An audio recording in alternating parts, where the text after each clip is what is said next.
Hi guys, in this video we are going to know about bay leaf and its benefits. What is a bay leaf?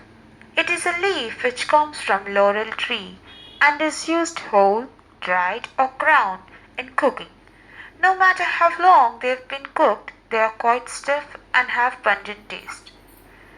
They are a rich source of vitamin A, vitamin C, iron, potassium, calcium and magnesium. What are the benefits of a bay leaf? It improves digestion. The unique enzymes found in bay leaf helps facilitate efficient digestion and nutrition intake. It protects heart. Caffeic acid and rutin are both important organic compounds found in bay leaves enhance our heart health. It is anti-inflammatory.